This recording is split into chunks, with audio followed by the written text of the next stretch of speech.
स्वागत करता हूं आपका हमारे YouTube channel youth power for study group में। जैसा कि आप लोग जानते हैं कि मैं आपको पढ़ाता हूं पॉलिटिकल साइंस और एनसीईआरटी का, जिसमें आज हम लोग पढ़ने जा रहे हैं पॉलिटिकल साइंस का एक चैप्टर, जिसमें हम लोग लोगों को जैसे कि क्या क्या पढ़ना है आज।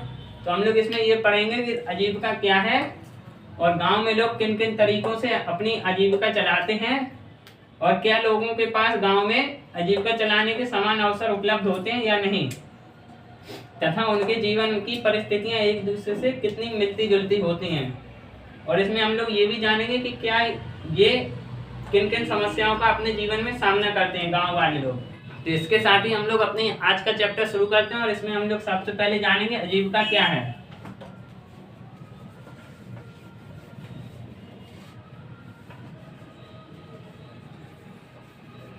इसमें हम लोग आज आजीविका को देखेंगे। तो आजीविका का सीधा सीधा मतलब होता है कि हर व्यक्ति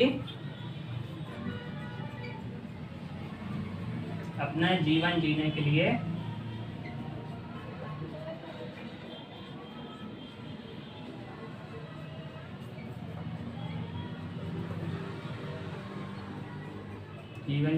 लिए कोई ना कोई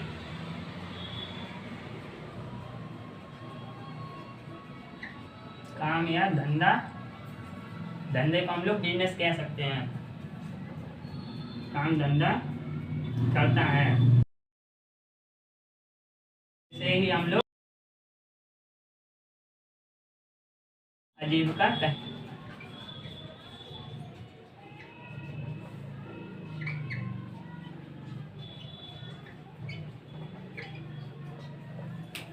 जैसा कि हम लोग देख रहे हैं ग्रामीण क्षेत्र में आजीविका हम लोग पढ़ रहे हैं, तो उसमें हम लोग देख रहे हैं कि आजीविका क्या है। तो उसमें आजीविका का मतलब हर व्यक्ति जो अपना जीवन जीने के लिए कोई ना कोई काम या धंधा जरूर करता है, तो इसे आजीविका कहते हैं। मतलब कि जैसे कि हम लोग अपना जीवन जीने के लिए कोई ना कोई काम करते हैं, जैसे कोई नौकरी करता है, कोई कहीं मजदूरी करता है या कहीं पर कोई ना कोई किसी ना किसी प्रकार का काम जरूर करता है, जिससे कि उसका जीवन चलता है और उसको पैसे मिलते हैं, खाने को रोटी मिलती है।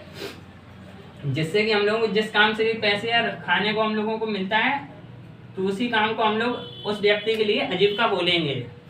इसमें हम लोग अब आजीविका देखा हम लोगों ने कि आजीविका कैसे कहते हैं, तो हर व्यक्ति के लिए जो भी वो काम करता है वो उसके लिए आजीविका होती है। तो हम लोग इसी में देख लेते हैं कि आजीविका आदमी के लिए कितने प्रकार से हो सकती है।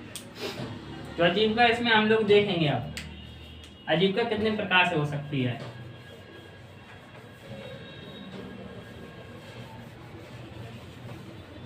आजीविका के हम लोग प्रकार भी देख लेते हैं इसी में।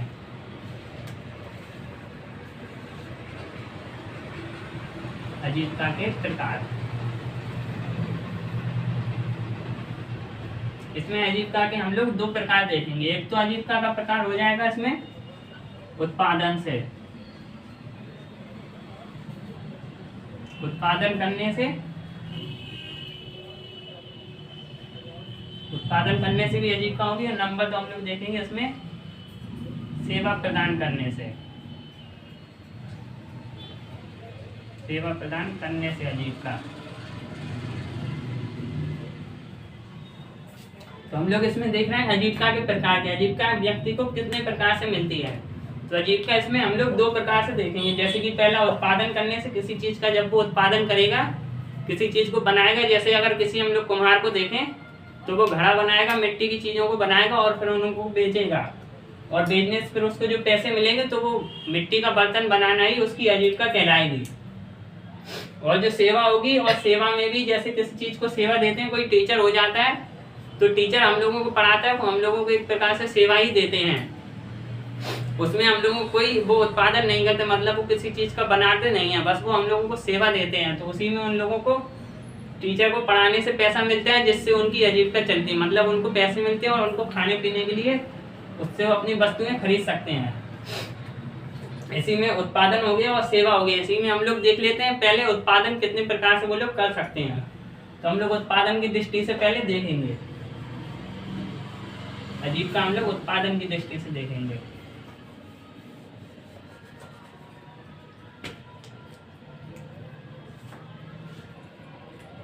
उत्पादन करने पर आजीविका।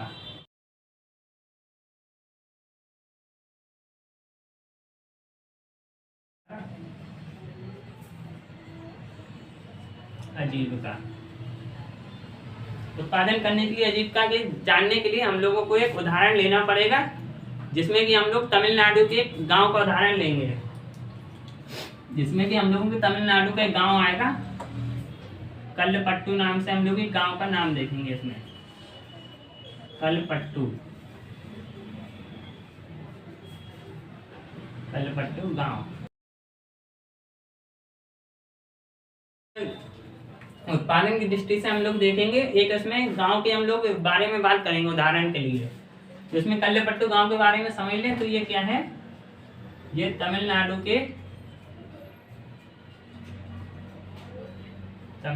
के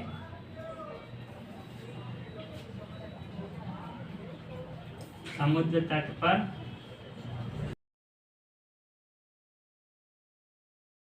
स्थित एक गांव है,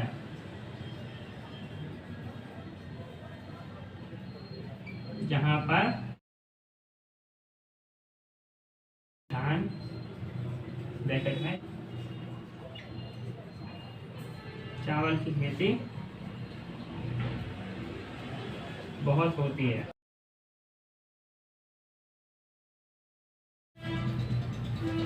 तो हम लोग इसमें देख रहे हैं कि इसमें हम लोग इसमें कल्लपट्टू गांव देख रहे हैं। तो कल्लपट्टू गांव क्या है, तमिलनाडु के समुद्र तट पर स्थित एक गांव है, जहां पर धान की खेती बहुत अधिक मात्रा में होती है। इसी में उत्पादन के आधार पर जीविका देख रहे हैं, तो हम लोग इसी में और आगे देखते हैं। जैसे कि कल्लपट्टू गांव में और क्या क्या काम होते हैं, जैसे कि हम लोगों ने देखा कि तमिलनाडु के तट पर स्थित एक समुद्र तट पर स्थित एक गांव है, धान की खेती बहुत ही महत्वपूर्ण है। तो हम लोग कल्लपट्टू के बारे में अच्छे से हम लोग अभी समझेंगे। इसमें कल्लपट्टू गांव,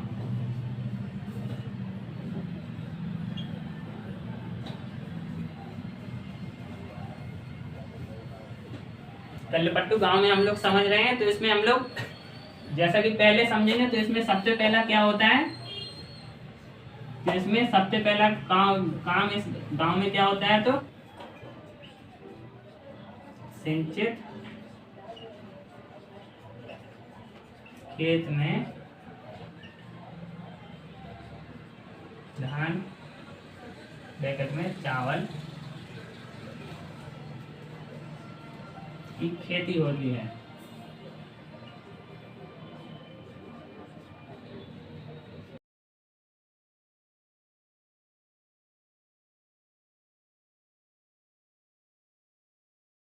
और नंबर 2 इसमें क्या होता है, यहाँ पर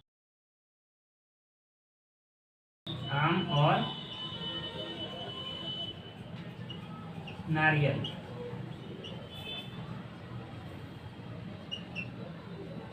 के बाग भी हैं।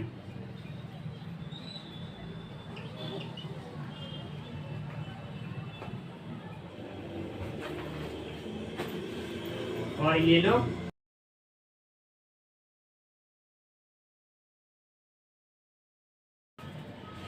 केले की खेती भी करते हैं, केले के पेड़ भी हैं यहाँ पर, और केले की ये लोग खेती करते हैं।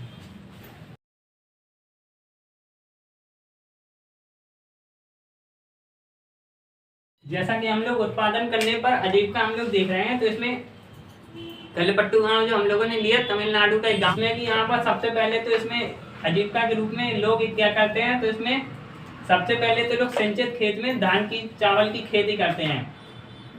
मतलब कि जैसे कि धान की चावल खेती हो रही है यहाँ पर, तो सिंचित खेत मतलब सबसे पहले तो चावल की खेती के लिए सबसे महत्वपूर्ण चीज़ होती है इसमें पानी।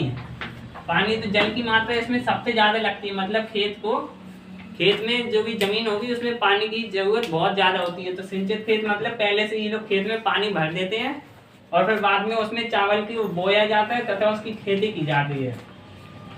और यहाँ पर ये लोग आम तथा नारियल के बाग भी हैं, यहाँ पर ये लोग आम तथा नारियल के बाग भी इन्होंने लगाए हुए हैं। आम और नारियल को उगाते हैं और फिर उनको बाजार में बेचकर पैसे कमाते हैं।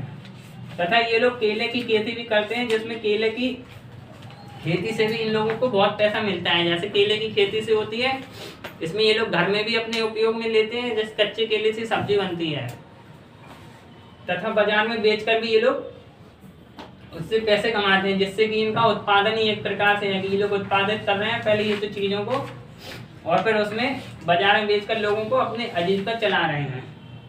तथा इसी में हम लोग और भी देख लेते हैं कि कल्लपट्टू गांव में लोग और किस प्रकार से आजीविका चलाते हैं। तो सबसे पहले इसमें हो जाएगा वस्तु निर्माण। नंबर 1 वस्तु निर्माण। ये लोग वस्तु निर्माण करके भी अपनी आजीविका चलाते हैं।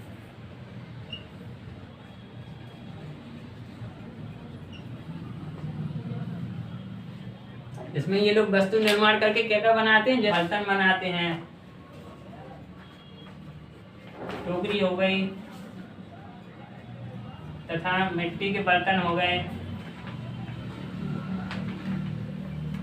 अरे हो गए, कोमा ईंट हो गई,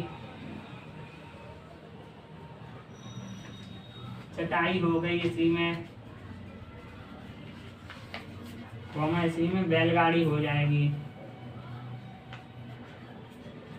बैलगाड़ी कोमा रस्सी।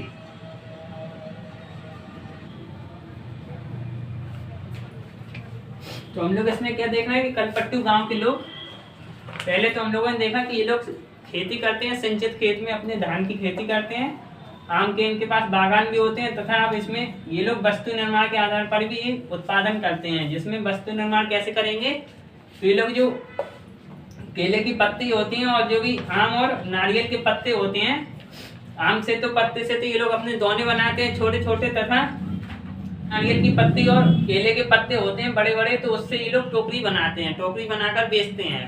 तथा मैंने अभी आपको बताया था कुम्हार भी होते हैं, कुम्हार भी अपनी मिट्टी के बर्तन बनाता है, तो उसी में ये लोग मिट्टी के घड़े बनाते हैं, तथा मिट्टी से ही अपने ईंट बनाते हैं, मतलब जो गुम्मे होते हैं घर में लगते हैं, उसी से ये लोग ईंट भी बनाते हैं। लोग नारियल के पत्तों से चटाई बनाते हैं और केलों के पत्ते का भी यूज कभी कभी करते हैं।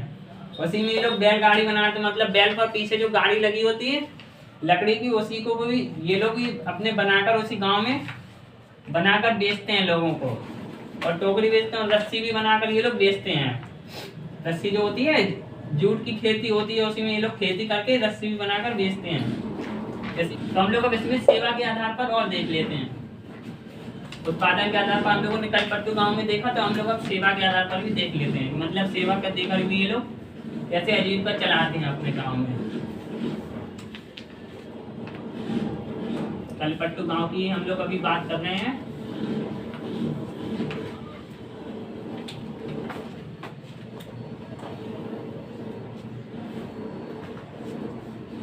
कल्लपट्टू गांव हमारा तमिलनाडु के पास है। इसी में हम लोग, जैसे हम लोगों ने उत्पादन के आधार पर हम लोगों ने देखा, अब इसमें हम लोग सेवा से आजीविका इनकी देखेंगे। सेवा से ये लोग कैसे आजीविका अपनी चलाते हैं, मतलब आजीविका का मतलब पैसे कमाना, जीवन जीने के लिए जो भी हम काम करते हैं, सेवा से आजीविका।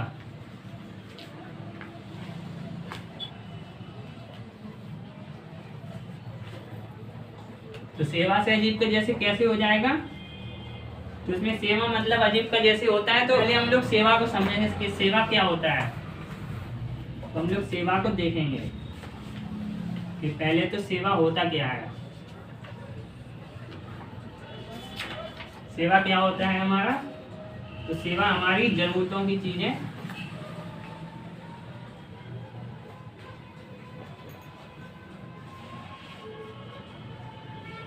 जरूरतों की चीजें,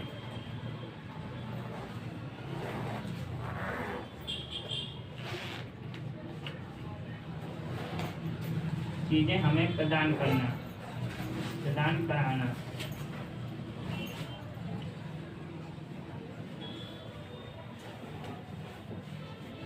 कराना ही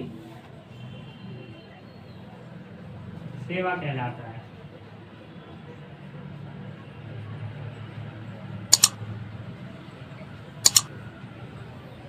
तो हम लोग इसमें सेवा समझे, सेवा से ये लोग आजीविका कैसे कमाते हैं। तो सेवा का सीधा सीधा हम लोग मतलब समझें कि सेवा क्या होता है कि हमारी जरूरतों की चीज़ों को हमें प्रदान कराना ही सेवा कहलाता है। मतलब कि इसी में जैसे हम लोग कुछ एग्जाम्पल देख लें, तो एग्जाम्पल इसमें जैसे हो जाएगा हम लोगों का दुकानदार, दुकानदार हो जाएगा, अध्यापक हो जाएगा, डॉक्टर हो जाएगा। इसमें पहला हम लोग एग्जाम्पल दुकानदार ले लेते हैं। दुकानदार हम लोगों के अध्यापक हो जाते हैं, टीचर, कौन, डॉक्टर। दुकानदार इसमें हम लोगों का सेवा में कैसे हो जाएगा, जैसे कि दुकानदार हम लोगों की एक तरह से सेवा ही करता है। मतलब जैसे हम लोगों को किसी चीज़ की आटे दाल की जरूरत होती है तो दुकानदार बाजार से लाकर हमको हमारे घर के आसपास उपलब्ध कराता है। मतलब वो हम लोगों को प्रदान कराता है कि वो हम लोगों को चीज़ें देता है। तो दुकानदार भी एक तरह से हम लोगों की सेवा ही करता है। अध्यापक कैसे करता है, तो अध्यापक जैसे हम लोगों को ज्ञान की जरूरत होती है, अपने पढ़ाई की जरूरत होती है, पढ़े लिखे होंगे तभी हम लोगों को जीवन में कुछ मिलता है। तो अध्यापक भी हम लोगों को एक तरह से सेवा ही देता है। मतलब हम लोगों को उपलब्ध जो ज्ञान की जरूरत होती है वो हमको प्रदान कराता है। तो डॉक्टर क्या होता है, तो डॉक्टर भी इसी में सेवा में ही आ जाते हैं। जैसे हम लोग बीमार हो जाते हैं तो हम लोगों को दवा की जरूरत होती है, जिसमें ज़रूरत के हिसाब से हम लोग सेवा देख रहे हैं इसमें कि ज़रूरत जब भी पड़ेगी तो जो भी हमको ज़रूरत की चीज़ें उपलब्ध कराएगा तो वो हम लोगों की सेवा कहलाएगा। जैसे डॉक्टर इसी में सेवा करता है हमारा, इसी में हम लोग डॉक्टर हम लोगों को सेवा प्रदान करता है, हम लोगों को वक्त पर दवाई देता है। इसी में हम लोग कुछ और देख लें, जैसे इसी में एक और एग्जाम्पल हो जाएगा व्यापारी। व्यापारी का व्यापारी जो भी होता है वो भी हम लोगों की एक तरह से सेवा ही प्रदान करता है। वो जैसे शहर से जाएगा और गांव में घूम घूम कर व्यापारी लोग सामान बेचते हैं, तथा वो हम लोगों को अपनी जितनी भी जरूरत होती है, जैसे कुछ भी हम लोगों को गांव में आकर वो लोग हम लोगों को प्रदान कराते हैं। तो एक तरह से व्यापारी भी हम लोगों की एक तरह से सेवा ही कर रहा है कि गांव के लोग कैसे अपनी आजीविका चलाते हैं। तो हम लोग इसमें आजीविका ही पढ़ रहे हैं। इसी में हम लोग देखेंगे श्रमिक व मजदूरी का काम भी करते हैं गांव के लोग, श्रमिक या मजदूरी का काम, मजदूरी का काम, श्रमिक व मजदूरी का काम। तो मजदूरी क्या होती है, मतलब कि इसमें गांव के जो लोग होते हैं वो लोग मजदूरी का काम भी करके अपनी आजीविका चलाते हैं। मतलब ये लोग क्या करते हैं, गांव से जैसे गांव में तो काम होते ही हैं और थोड़ा बहुत जैसे नहीं हुआ तो ये लोग शहरों में जाकर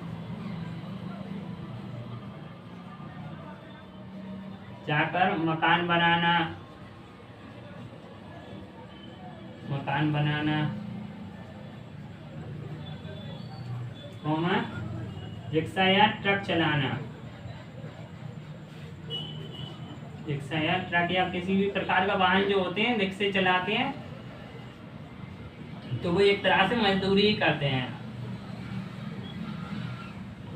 रिक्शा चलाना मतलब कि इसमें हम लोग देखें श्रमिक और मजदूरी काम भी करके गांव के लोग, कट्टू गांव के जो लोग हैं उसमें जाकर जैसे मकान बनाएंगे, मकान बनाते हैं तो उनको पैसे मिलते हैं और वो गांव में आके अपना जीवन बसर करते हैं। तथा शहर में जाके ये लोग रिक्शे भी चलाते हैं और गांव में भी रिक्शे चलाते हैं।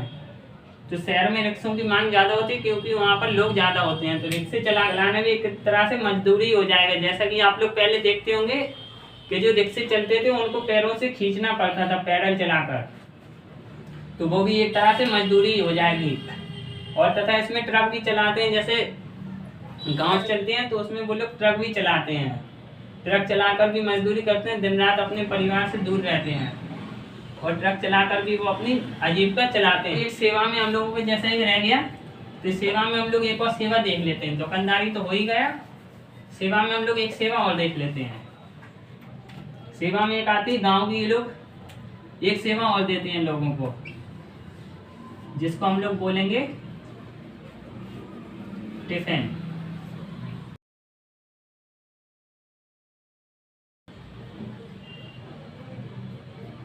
टिफिन सेवा, तो ये कल्लपट्टू के गांव के लोग हैं,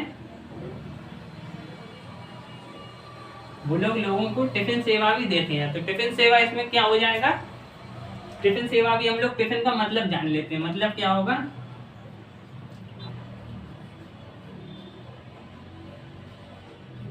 खाने पीने की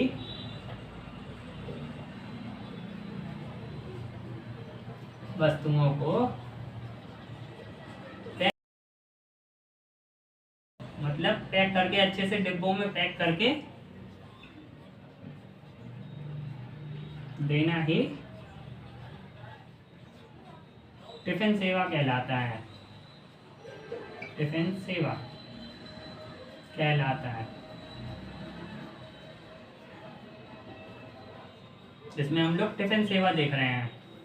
मतलब गांव के लोग जो हैं वो जो भी काम करते हैं उन लोगों को टिफिन पैक करके भी, दुकानदार जो होते हैं, चाय की दुकान थी वहीं पर दुकानदारी जो है सेवा कर रहे हैं।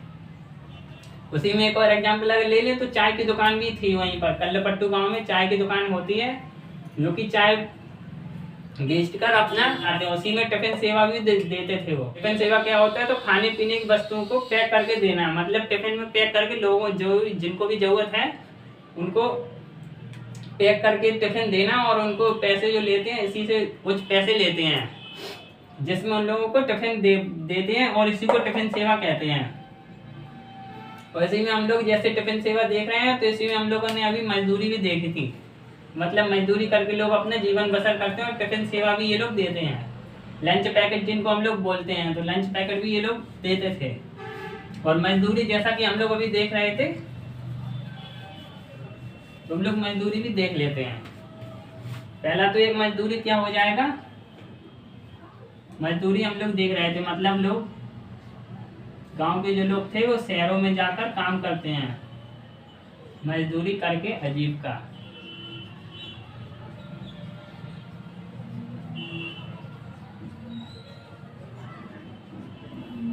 मजदूरी करके आजीविका। इसी में हम लोगों ने मजदूरी करके आजीविका देखा, जैसे कि शहरों में जाकर मकान बनाना, तथा इसी में और भी देखे थे हम लोगों ने कि रिक्शे चलाकर भी मजदूरी करते थे। लेकिन हम लोग मजदूरी देखेंगे तो मजदूरी इसमें दो प्रकार से निकलेगी, क्योंकि गांव है तो गांव में भी मजदूरी दो प्रकार से हो जाएगी। एक तो हो जाएगा दिहाड़ी मजदूरी, नंबर 2 इसमें हो जाएंगे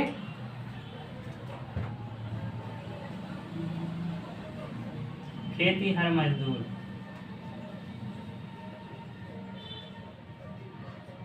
खेती हर मजदूरी।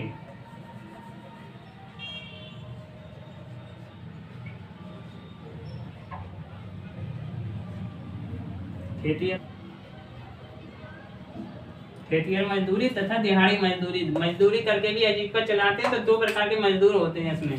एक तो दिहाड़ी मजदूर हो जाएगा, दूसरे खेतिहर मजदूर हो जाएंगे। तो हम लोग इन दोनों को भी एक एक करके लाइन से समझ लेते हैं। हम लोग इसी में मजदूरी करके आजीविका भी समझ लेते हैं। जैसे कि हम लोग इसमें समझ आए, तो पहला हम लोग देखेंगे दिहाड़ी मजदूरी।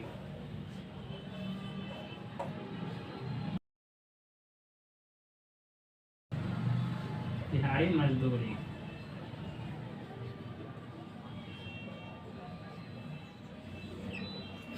तो इसमें हम लोग दिहाड़ी मजदूरी देख रहे हैं। तो दिहाड़ी मजदूरी मतलब क्या होता है कि ये लोग जो भी लोग होते हैं, लोग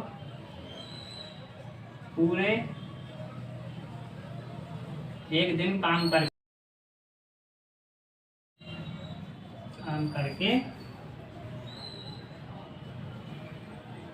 इनको शाम को पैसे मिलते हैं। शाम को पैसा मिलता है, तो इन्हीं को हम लोग दिहाड़ी मजदूर कहते हैं।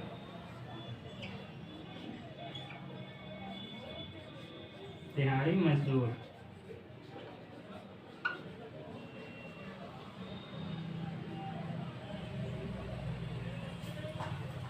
जैसा कि हम लोग इसमें देख रहे हैं कि दिहाड़ी मजदूर क्या होते हैं, तो ये लोग पूरे एक दिन काम करते हैं और इनको शाम को पैसा मिलता है। मतलब मजदूरी तो ये लोग करते हैं, जैसे कि कहीं पर ईंट भट्टे में कहीं पर काम होता है, तो गुम्मे डालने मकान बनता है, तो हम लोग मजदूर लगाते हैं अपने यहाँ पर, जिसमें कि ये लोग मजदूर लोग काम करते हैं और पूरा एक दिन का शाम को पैसा लेते हैं। ये लोग अपना लेते हैं, इसमें ये लोग काम करते हैं। दिहाड़ी मजदूर इसी प्रकार से होते हैं कि ये लोग पूरे एक दिन काम करते हैं और इनको शाम को रोज हमको पैसा देना पड़ता है।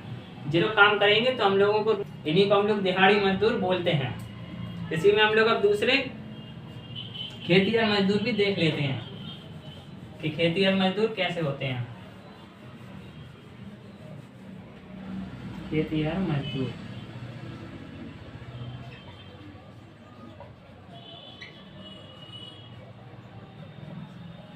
खेतिहर मजदूर। तो इसमें खेतिहर मजदूर किस प्रकार के होते हैं? तो ये जो मजदूर होते हैं, ये मजदूर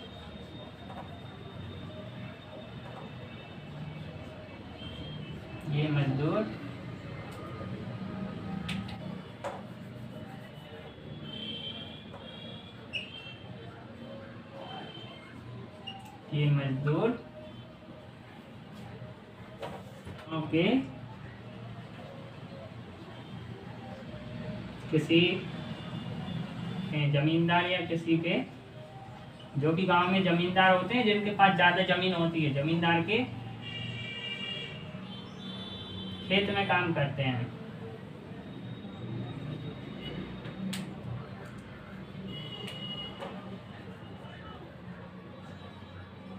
जमींदार के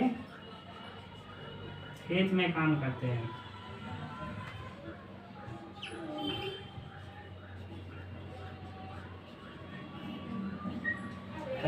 इनको हम लोग खेतिहर मजदूर बोलते हैं। खेतिहर मजदूर कहते हैं। मजदूर क्या होते हैं? तो ये खेतिहर मजदूर गांव के किसी जमींदार या जिनके खेत में काम होता है, वो लोग इन मजदूरों को अपने खेत में लगाते हैं। मतलब इन खेतिहर मजदूरों को इसमें हम लोग काम भी देख लेते हैं। जैसे किसी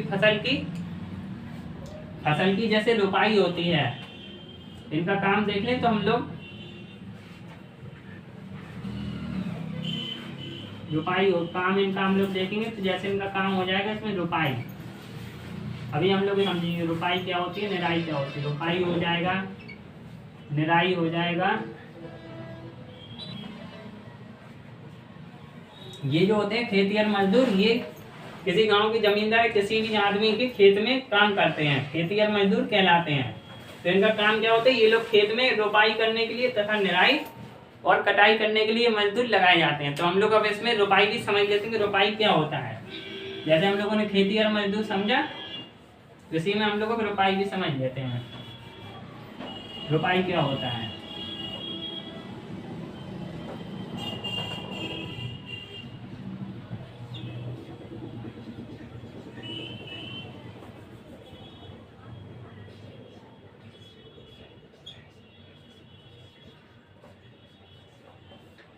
इसमें हम लोग रुपाई देख रहे हैं। मतलब रुपाई क्या होता है, तो हम लोग रुपाई को भी समझ लेते हैं। रुपाई मतलब सिंचित खेत में या कहो सिंचाई किए हुए खेत में, सिंचित खेत में धान की फसल बोना, धान के बीज या कहिए फसल, बीज या फसल जो बोई जाती है, फसल बोना, ये रुपाई कहलाती है।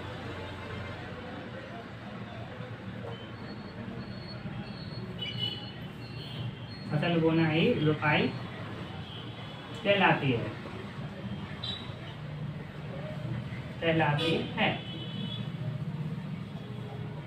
तो हम लोग इसमें रुपाई समझ रहे हैं। रुपाई मतलब सिंचित खेत में धान के बीज या फसल बोना ही रुपाई कहलाती है। तो बोना, रुपाई, बीज बोना मतलब इनको रुपाई करने के लिए क्यों बुलाया जाता है? क्योंकि जो गांव में जितने भी बड़े लोग होते हैं, जमींदार होते हैं, उनके पास बहुत ही ज्यादा जमीन होती है। मतलब जैसे किसी के पास 100 एकड़ जमीन है, 100 बीघा जमीन है, तो उसमें वो अकेले काम नहीं कर सकता है, इसलिए वो अपने पैसे देकर मजदूरों को रखता है, जिसमें कि सिंचित खेत में धान के बीज या फसल को बोना ही रुपाई कहलाता है। तो उसमें फसल बोई जाती है, इनको रुपाई बोलते हैं हम लोग। अब इसी में हम लोग निराई भी देख लेते हैं। जैसे मैंने आपको बताया कि खेतिहर मजदूर की काम क्या क्या होते हैं, तो इनको इन्हीं 3 कामों के लिए लगाया जाता है।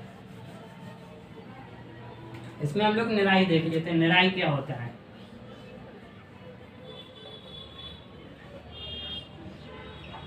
निराई,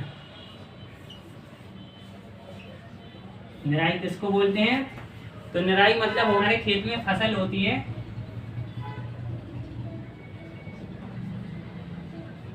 खेत में फसल में से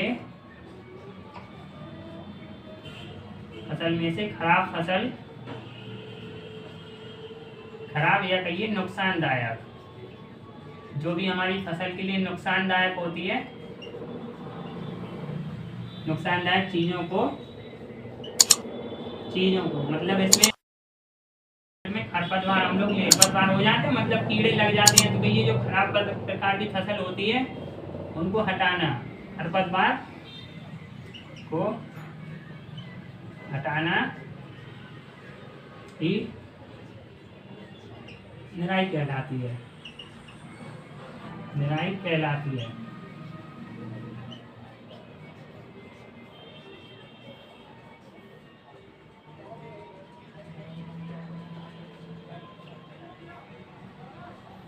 जैसे कि इसमें हम लोग देख रहे हैं कि खेत में फसल में से खराब या नुकसानदायक चीजों जैसे कि खरपतवार को हटाना ही निराई कहलाती है। तो मजदूरों को भी इसी में लगाया जाता है, जिसमें कि खेत में जैसे खराब चीजें होती हैं, खरपतवार टाइप के जो भी खराब फसल होती है वो उसको हटाना, मतलब काट कर उसको हटाना ही निराई कहलाता है, जिसमें खेतिहर मजदूर लगाए जाते हैं। जब जमीन बड़ी होगी तो उसमें मजदूरों को जरूरत पड़ेगी। इसी में नंबर 30 में जैसे हम लोग देखें तो इसके बाद निराई के बाद आती है कटाई।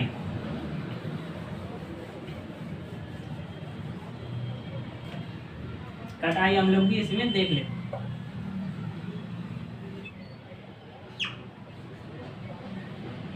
कटाई भी हम लोग इसी में देख लेते हैं। तो कटाई किसको बोलते हैं, मतलब कि जो तैयार फसल होती है,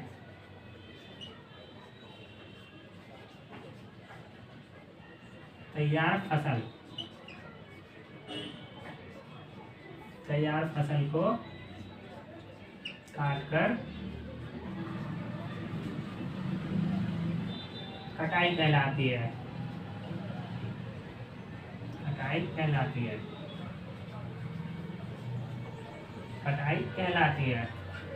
इसमें हम लोग मतलब क्या देख रहे हैं कि कटाई क्या कहलाती है, जो हम लोगों को फसल जब जैसे निराई मतलब जब जैसे फसल बड़ी होगी तो उसमें कुछ खराब चीजें भी उसके साथ साथ निकलने लगती हैं, तो उनको काट कर अलग करना हम लोगों ने देखा कि उसको निराई बोलते हैं।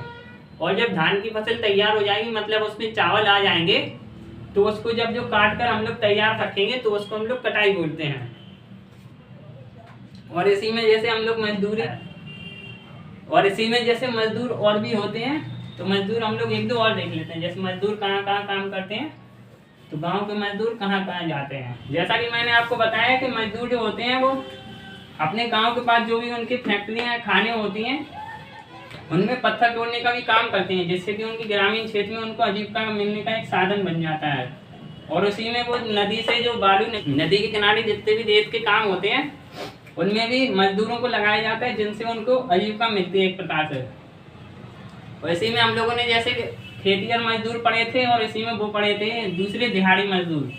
तो इसी में हम लोग जैसे इनका टाइम देखें तो इन लोगों को मजदूरों को कितना टाइम तक मजदूरी मिलती है, हम लोग इसी में अभी टाइम भी देख लेते हैं।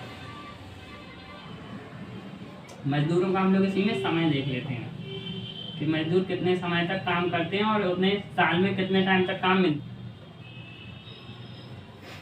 जैसे कि मैंने आपको दिहाड़ी मजदूर बताए थे कि वो दिहाड़ी मजदूर वे होते हैं जिनको एक पूरा वो काम करते हैं, तो उनको पूरे दिन में काम करवा के उनको शाम को उनकी मजदूरी दी जाती है, तथा वो एक प्रकार से ठेका लेते हैं। तो दिहाड़ी मजदूरों का क्या होता है, दिहाड़ी मजदूरों का भी काम कुछ महीनों तक ही चलता है। जैसे इसमें देख लें तो दिहाड़ी मजदूरों का भी निश्चित काम होता है, जो कि वो कुछ महीनों तक ही चलता है।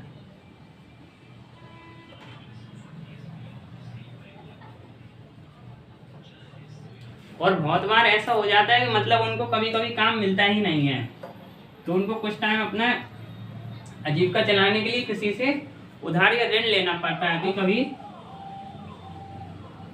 काम भी नहीं मिलता है इनको।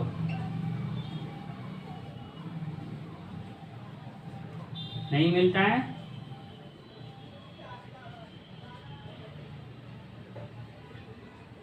और इन लोगों को उधार लेना पड़ता है। उधार लेकर अजीविका ये लोग चलाते हैं।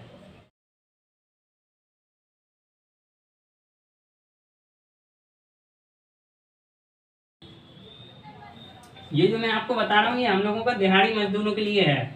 इनका जैसे काम है तो इन लोगों को कुछ टाइम के लिए जैसे काम मिलता है, जैसे कहीं पर ज़मीनें ज़्यादा बिक रही हैं तो वहाँ पर मजदूरों की ज़रूरत ज़्यादा पड़ती है। वहाँ पर जैसे मजदूरों के चारों तरफ शहरों में प्लाटिंग होती है तो मजदूरों की उसमें ज़रूरत पड़ती है, और जब घर बनते हैं तो उनमें भी मजदूरों की बहुत ज़्यादा आवश्यकता पड़ती है। लेकिन इनका टाइम काम भी बहुत ही कुछ ही समय के लिए होता है, और कभी अपनी आजीविका चलाने के लिए उधार लेकर अपनी आजीविका चलानी पड़ती है। ये दिहाड़ी मजदूरों का हो गया। और इसी में हम लोग, मैंने आपको बताया था कि खेतिहर मजदूर, तो खेतिहर मजदूरों का भी हम लोग समय देख लेते हैं। खेतिहर जो मजदूर होते हैं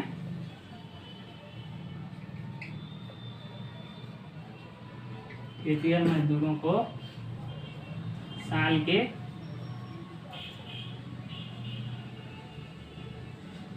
4 या 5 महीने ही समय के लिए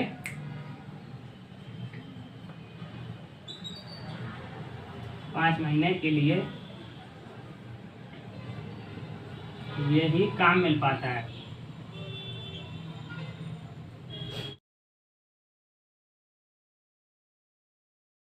काम मिल पाता है इनको साल में। खेतिहर मजदूर जो होते हैं इनको सिर्फ साल के 4 या 5 महीने ही काम मिल पाता है। जैसे कि मैंने बताया था खेतिहर मजदूर के काम क्या क्या होते हैं, तो उसमें रुपाई था, निराई था और कटाई था। तो रुपाई मतलब जो मैंने बताया था कि धान के खेतों में बोया जाता है तो उसको रुपाई बोलते हैं। तो इनका काम भी कुछ ही समय के लिए होता है, क्योंकि जब ये लोग रुपाई या निराई कर देते हैं तो फसल को पकने में टाइम लगता है, जिसमें कि इनको कटाई बीच में कुछ महीनों के लिए इंतजार करना पड़ता है, तथा इनको साल के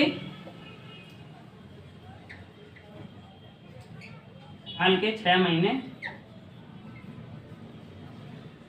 कोई रोजगार नहीं होता है, इनके पास कोई आजीविका का साधन नहीं होता है।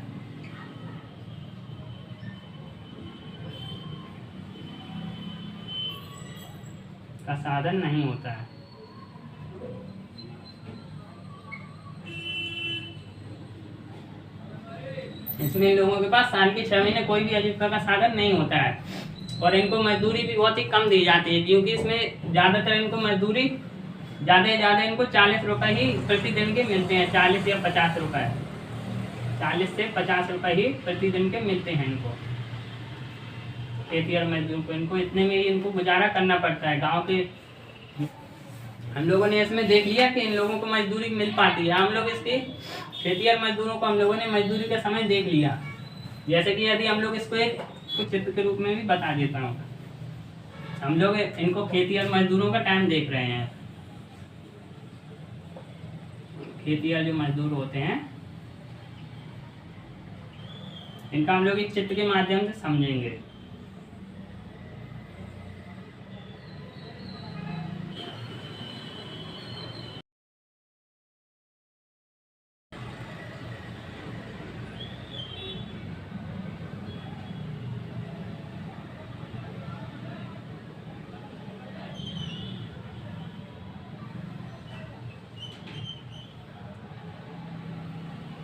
इसमें हम लोग महीने के हिसाब से चलेंगे ऊपर से।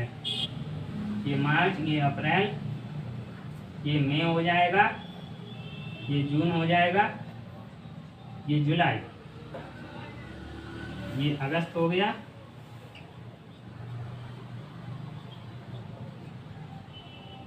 नवंबर और ये दिसंबर। तो जो कि खेतिहर मजदूरों का काम होता है, तो इसमें इन लोगों का जून के महीने में जैसे इनकी रुपाई होती है, जून और जुलाई के महीने में यहाँ पर रुपाई होती है बीच में, और फिर कुछ टाइम छोड़ के यहाँ पर निराई का काम होता है, जो कि ये निराई हो जाएगी।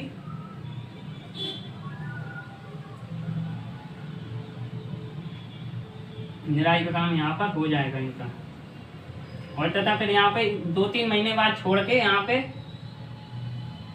कटाई होती है इनकी। अक्टूबर नवंबर के टाइम पे होती है।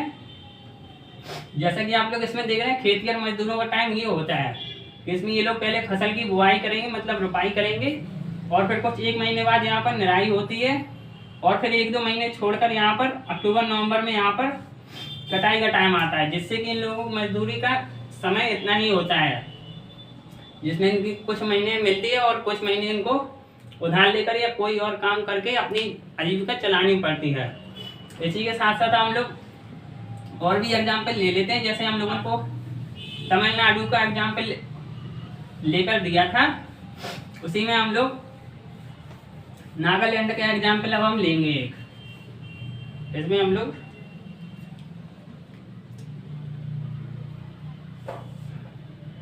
लोग इसमें नागालैंड की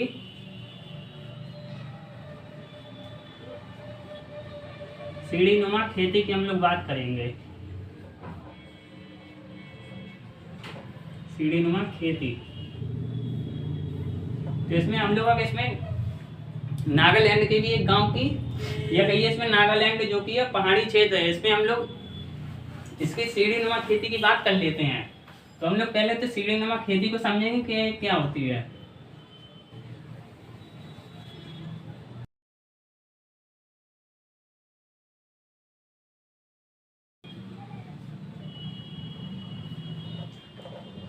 तो हम लोग इसमें सीढ़ी नुमा खेती होती है, इसमें पहाड़ के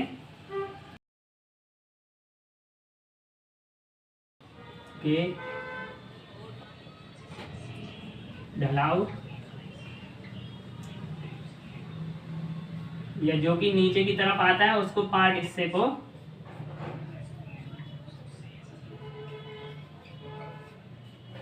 को छोटे छोटे टुकड़ों में बांट लेते हैं, छोटे छोटे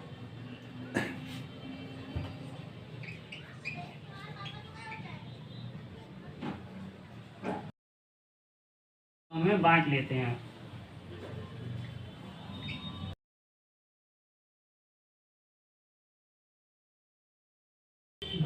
इसमें हम लोग, और फिर ऐसे जो कि हम लोगों ने छोटे किसी पहाड़ के ढलाव हिस्से को हम लोगों ने छोटे छोटे टुकड़ों में बांटा है, तो इसमें हर टुकड़े को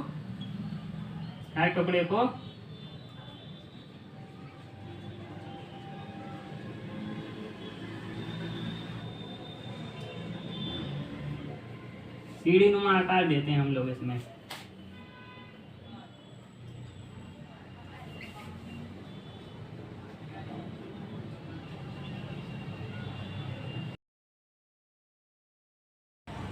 आकार देते हैं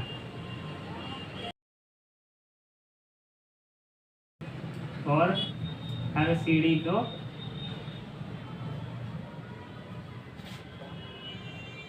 सीढ़ी के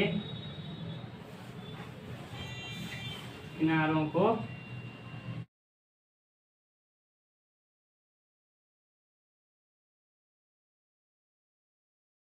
ऊपर की तरफ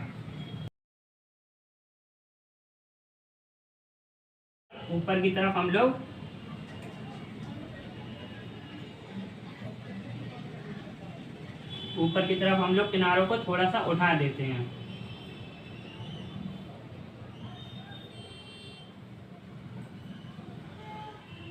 जिससे इनमें पानी भरा है।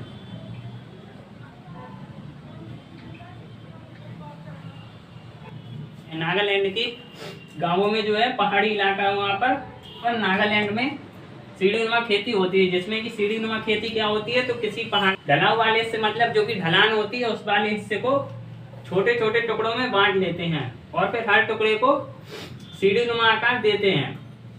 मतलब सीढ़ी के रूप में हम लोग काट कर उसको थोड़ा थोड़ा तोड़कर और काट कर उसको सीढ़ी नुमा आकार में बदल देते हैं और फिर हर सीढ़ी के किनारों को ऊपर की तरफ थोड़ा उठा देते हैं, जिससे कि पानी उनमें भरा रहे। और ये सीढ़ी नुमा हम लोग खेती करते किसके लिए, तो इसमें सबसे बड़ा एग्जाम्पल हो जाएगा, हम लोग इसमें चावल की खेती के लिए करते हैं।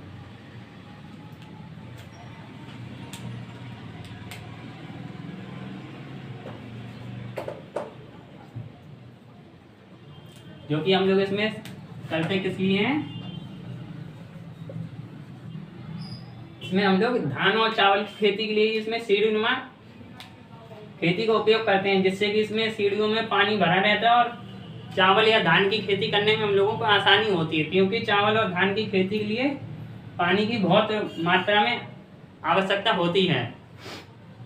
इसलिए हम लोगों ने सीढ़ीनुमा खेती भी समझा, और इसी में सीढ़ीनुमा खेती नागालैंड के गाँव में होती है, क्योंकि वहाँ पर पहाड़ी इलाका है।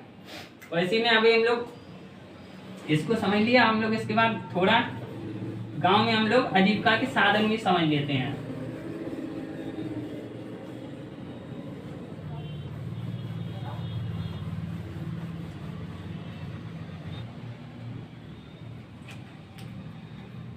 गांव में आजीविका साधन, तो इसमें साधन में हम लोग नंबर 1 क्या होगा? इसमें पहला तो हो जाएगा खेत तैयार करना।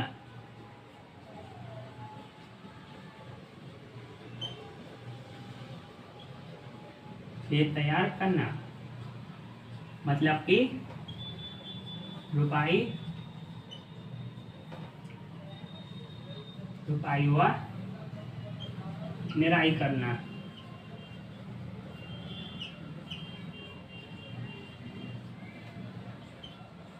और इसमें नंबर 2 पॉइंट हो जाए, जो गांव में हम लोगों के यहाँ पर फसल होती है, ये फसल जो होती है, फसल ऋतुओं पर निर्भर होती है, ऋतुओं पर।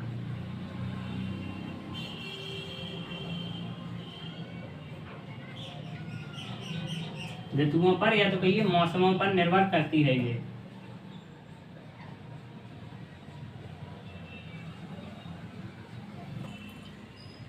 और इसमें जो होते हैं लोग, वो बुआई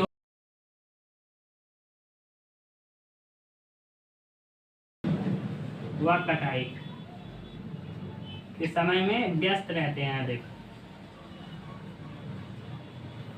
व्यस्त रहते हैं।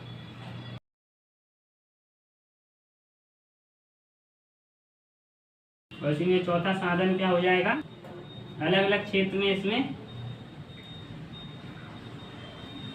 अलग अलग क्षेत्र में अलग अलग फसलें उगाई जाती हैं, अलग अलग फसल उगाई जाती है।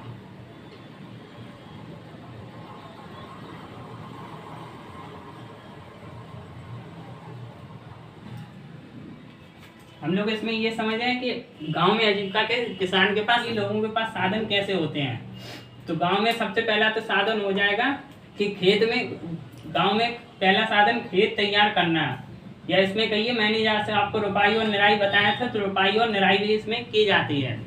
और नंबर 2 इसमें आजीविका के साधन में क्या हो जाएगा कि जो भी फसलें होती हैं, या कहिए इनकी जो कृषि होती है, वो ऋतुओं पर निर्भर करती है। मतलब जैसे हम लोगों ने कोई भी फसल होती है तो वो ऋतुओं पर होती है। यदि जैसे ऋतुएं मतलब बारिश यदि ठीक से हो गई तो हमारी फसल अच्छी होगी, और अगर बारिश ठीक से नहीं हुई तो हम लोगों को अपनी सिंचाई का साधन उपयोग करना पड़ता है, जबकि बहुत से लोगों के पास सिंचाई का साधन होता नहीं है। इस पर ही निर्भर रहते हैं। यदि बारिश अच्छी हो गई तो फसल अच्छी हो जाएगी, यदि बारिश आ गई सूख जाती है। इसका मतलब यही हो जाएगा। और नंबर 2 बुआई और कटाई के समय लोग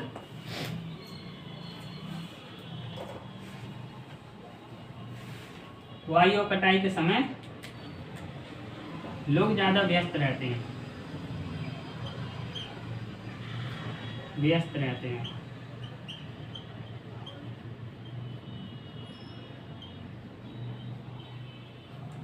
इसमें आजीविका के साधन में बुआई और कटाई के समय लोग अधिक व्यस्त रहते हैं। मतलब जब फसल की बुआई मतलब रुपाई होती है तो उसमें उस समय लोग ज़्यादा व्यस्त रहते हैं। जैसा हमने अभी आपको इसमें एक चार्ट के या कहिए चित्र के माध्यम से बताया था, तो उसमें बुआई थी और कटाई थी। मतलब जब कटाई होगी तो इसमें मजदूरों को या कहिए गांव के लोगों को रोजगार मिलता है, तो इनका आजीविका का साधन इसमें ये हो जाएगा। और नंबर 2 अलग अलग क्षेत्र में अलग अलग फसल उगाई जाती है। मतलब अलग अलग क्षेत्र के हिसाब से लोग अलग अलग फसल उगाते हैं। और इसी में हम लोग एक आखिरी 5वां पॉइंट और देख लेते हैं।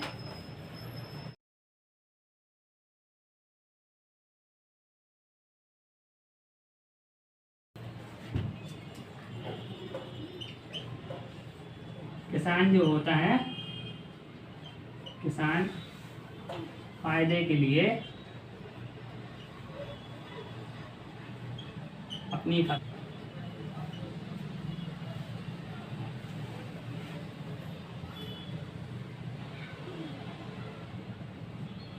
अपनी फसल को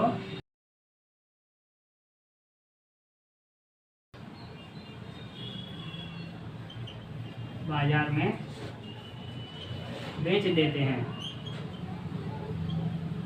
इसमें क्या है कि गांव के जो भी किसान होते हैं वो फायदे के लिए जो भी अपनी फसल उगाते हैं उसको फायदे के लिए बाजार में बेच देते हैं। जैसे उनको यदि फसल का काम नहीं है और उनको उपयोग नहीं है तो वो अपने फायदे के लिए, पैसे के लिए अपनी फसल को बाजार में बेच देते हैं, जिससे कि उनको पैसे मिल जाते हैं और उनको थोड़ा बहुत अपना जीवन जीने के लिए थोड़ा बहुत पैसा मिल जाता है। जैसा कि आज हम लोगों ने इस क्लास में हम लोगों ने पूरा ग्रामीण क्षेत्र में आजीविका समझा और इसमें की टिफिन सेवा देखी, हम लोगों ने मजदूर देखे, खेतिहर मजदूर देखे और मैंने आपको इसमें सब चीज़ बताई। तो इसके लिए जैसे कि हम लोगों ने पूरा देखा, आज मैं अपनी इस क्लास के साथ इसको विराम देता हूँ। यदि आपको हमारी वीडियो अच्छी लगती है तो आप हमारे चैनल को लाइक कर सकते हैं, कमेंट कर सकते हैं तथा चैनल को सब्सक्राइब भी कीजिए। और आप यदि आपको हमारे किसी भी चैनल में इसमें वीडियो में डाउट रहता है तो आप हमारे टेलीग्राम चैनल